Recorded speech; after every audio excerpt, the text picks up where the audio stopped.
It's a pleasure and an honor to be with you today. I am the son of Holocaust survivors Eli Fein and Selina Fein. Eli was from Warsaw, Poland, and was captured by the Nazis after having fought in the Warsaw Ghetto Uprising in 1943. Surviving 4 concentration camps, he was liberated from Dachau on April the 29th, 1945, where he was found in the woods, unconscious and weighing just 80 pounds. He was nursed back to health in Germany at St. Ottilien, which was a Catholic hospital. Selina's story of survival is different. Also born in Warsaw, she was 17 years old when, at the risk of being shot on sight, she escaped from the Warsaw Ghetto. She had with her false identity papers which identified her as a Polish Christian orphan named Anna Zaszczewska. And she had a job offer from a pro-Nazi German family working in a restaurant in Wittlich, Germany, which is a small town not far from Munich. She survived the war there under the unsuspecting eyes of her employers as she silently suffered while they rejoiced in the frequent news reports about the slaughter of Europe's Jewish populations. Eli lost all the members of his family, including his parents and 4 siblings. Selina lost her parents, 7 siblings, numerous aunts and uncles, and 3-year-old twin nephews, all to the gas chambers of Treblinka.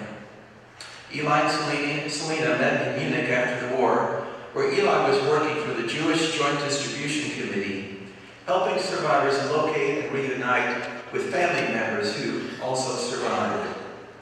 My mother walked into that office one day. She and Eli met, fell in love, married, and soon had a baby boy, me.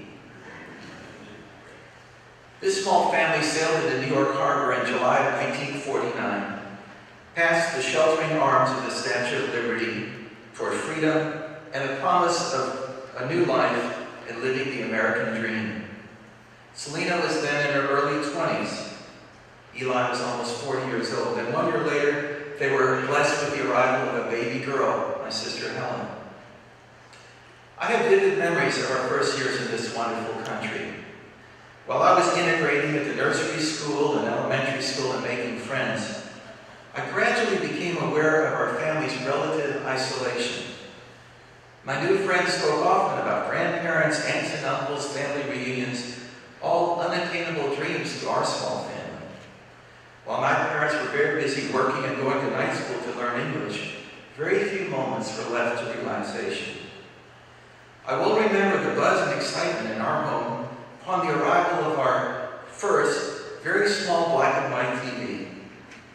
That tiny box exposed us to the world apart from our daily routine of work and school.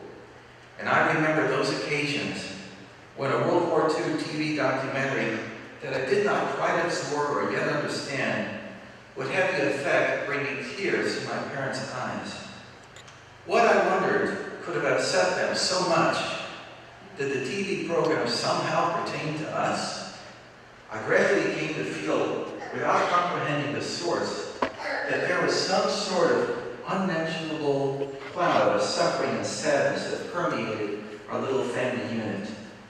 This was the unspoken elephant in the room in our home for many years. Then at some point I began to notice other things.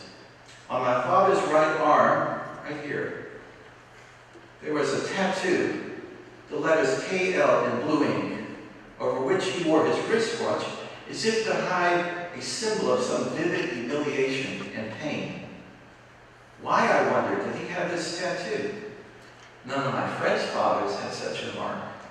By the way, I eventually learned that the KL imprinted on my father's arms, it was put there by the Nazis, the letter standing for the German words concentration lager, which means concentration camp in English. As I grew older, though, I slowly realized that the real answer to these questions was revealed in my father's eyes. There, I could discern some distant memory of deep pain and sadness whose source was a mystery to me. This mystery continued for quite a while because in the early years after the war, the Holocaust was not openly discussed in survivors' families, and my family was no different. Incidentally, the survivors did eventually begin writing, speaking, and educating about the Holocaust once enough time and distance separated them from the actual event. They have spoken ever since with the moral clarity and moral authority that is unique to them and them alone. Of course, as I grew older, I began to learn about the Holocaust, and I remember asking myself, what did the Jewish people what did they do to deserve such a terrible fate? And could these horrific deeds that I could not even imagine that a human being could do to another human being actually happen to my family? How, I asked myself, could God have allowed such unspeakable atrocities to happen? Was it possible that such cruelty really did exist? I yearned to know and play with the cute little blonde twin boys, my erstwhile cousins, as I gazed at their long ago happy pose in the pictures of our buried relatives. I longed to know my grandparents and aunts and uncles, but had to accept that I would never know the feeling of sitting in the lap of a grandparent or having an outing with a favorite aunt or uncle. So eventually I began to ask myself, where is the meaning in all of this? As the first newborn in the post-Holocaust era in our family, was I destined for some special purpose in life? Or did I have some unique responsibility toward those who suffered and perished, or to my parents? There, in these unanswered questions, I found a sense of direction and purpose. While pursuing the business career that I dearly loved, I devoted a major portion of my time to combating anti-Semitism and hate as the chair of the Southwest region of the Anti-Defamation League, also known as the ADL, as well as joining the League's National Commission. Its mission is to combat anti-Semitism and to secure justice and fair treatment for all. During my time working with ADL, I observed that much of its activities were in direct response to those who had suffered an incident of anti-Semitism or discrimination or a hate crime. I desired, though, to do something proactive to educate young people about the dangers of hatred and prejudice. So when the opportunity came in 1989 for me to be the founding chair of Holocaust Museum Houston, I was honored to assume that role, which occupied a major portion of my time for 5 years.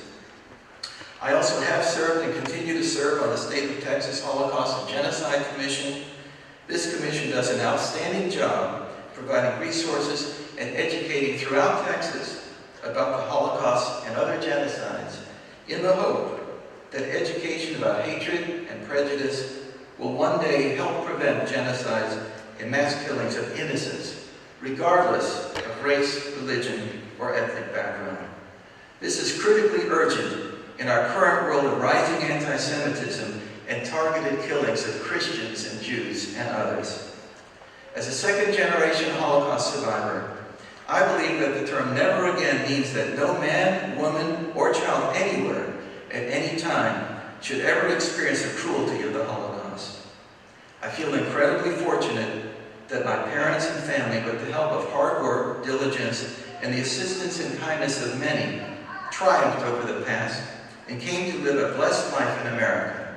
My dear mother, Selena, who is here with us today at the age of 92,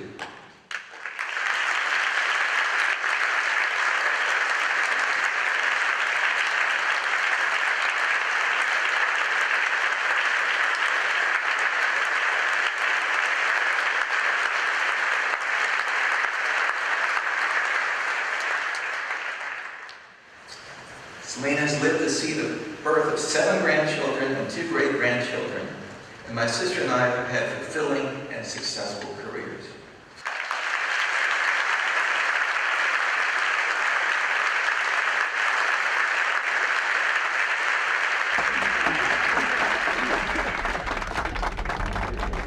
Visit www.marchofremembrancehouston.org, www.marchofremembrance.org for information on an event in your area.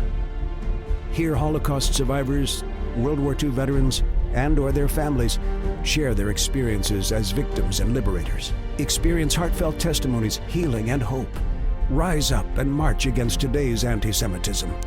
marchofremembrance.org, marchofremembrancehouston.org.